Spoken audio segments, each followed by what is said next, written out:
যে টপিক সম্বন্ধে আলোচনা করতে চলেছি সেটা হচ্ছে Curtius rearrangement. So Curtius rearrangement means preparation of amines, মানে অ্যামিনের প্রস্তুতি। অ্যামিনের প্রস্তুতিকরণ করতে গেলে আমাদের সবার প্রথমে অ্যাসাইল অ্যাজাইড নিতে হবে। অ্যাসাইল অ্যাজাইড, তাহলে N3 mean azide and RO group is acyl. এবার এখান থেকে হিট দেওয়ার ফলে হিটিং করব, ফলে এখানে N2 গ্রুপটা রিমুভ হবে। N2 গ্রুপটা রিমুভ হয়ে রিঅ্যারেঞ্জমেন্ট উৎপন্ন হবে। রিঅ্যারেঞ্জমেন্ট হিসেবে যেটা উৎপন্ন হবে সেটা হবে isocyanate, RN double bond C double bond O, isocyanate. এটা আমরা হফম্যান ব্রোমাইড ডিগ্রেডেশনেও পাইছি, আইসোসায়ানেট। এবার আইসোসায়ানেটকে H2O প্রেজেন্সি, জলের উপস্থিতিতে করলে হাইড্রোলাইসিস হবে। হাইড্রোলাইসিস হলে এই বন্ডটা ভেঙে যাবে। এই বন্ডটা ভেঙে গেলে এখানে ভ্যালেন্স শেল পাবো, যেটা স্যাটিসফাই করবে হাইড্রোজেনকে। ফাইনালি তাহলে 1 ডিগ্রি অ্যামিন ইজ প্রিপেয়ার। তাহলে so in this reaction 1 degree amine is prepare. এবার আমরা মেকানিজম করব। অ্যাসাইল অ্যাজাইডসের এটা রেজোনেন্স স্ট্রাকচার। এবার এখানে অ্যাসাইল অ্যাজাইডের এখানে Na মাইনাস আছে, এখানে পজিটিভ চার্জ, তাহলে এখানে নেগেটিভ চার্জ, এখানে পজিটিভ চার্জ। তাহলে এখানকার নেগেটিভ চার্জটা তাহলে এখানে ডোনেট করলে এখানে বন্ড হবে। এবার এখানে বন্ড হলে আমরা ভাবতে পারি এখানের পাই বন্ডটা ভেঙে যেতে পারে।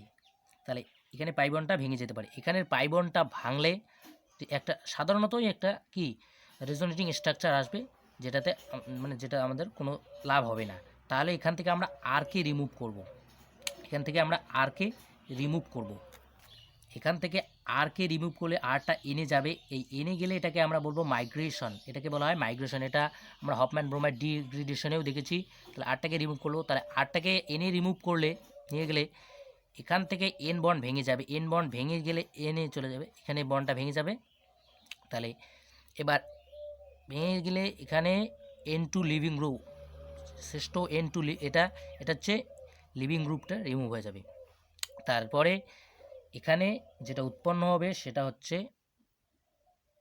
RN double bond C double bond O। তাহলে সিটা হচ্ছে ডেল্টা প্লাস। এবার এখানে সির সঙ্গে H2O নিউক্লিওফাইল হিসেবে আছে, H2O নিউক্লিওফাইল হিসেবে আছে। এইচ হচ্ছে মাইনাস ডেল্টা মাইনাস, এখানে লোন পেয়ার আছে। এবার এইখানে এটা ইলেকট্রন ডোনেট করবে কার্বনকে ইলেকট্রন ডোনেট করলে এই হাইড্রোজেন আর কার্বনের মধ্যে বন্ড হবে। বন্ড হলে এই বন্ডটা ফাইনালি ব্রেক হয়ে যাবে। কারণ এটা হচ্ছে একটা উইকার বন্ড। এই বন্ডটা ব্রেক হয়ে গেলে এখান থেকে উৎপন্ন হতে চলেছে RN minus single bond C double bond O, এখানে OH2 প্লাস।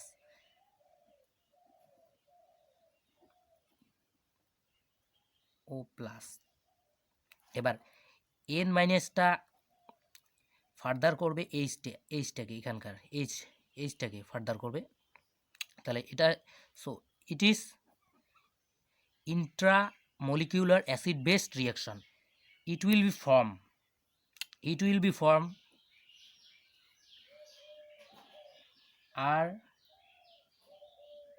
RNH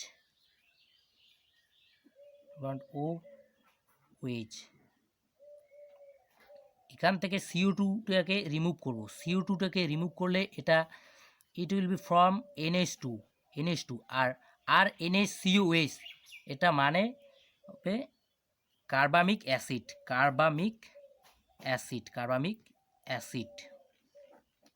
সো আর একটা এক্সাম্পল দিব যেটা দিয়ে আমাদের এটা ক্লিয়ার হয়ে যাবে। বেনজোইল ক্লোরাইডের উদাহরণ দিব।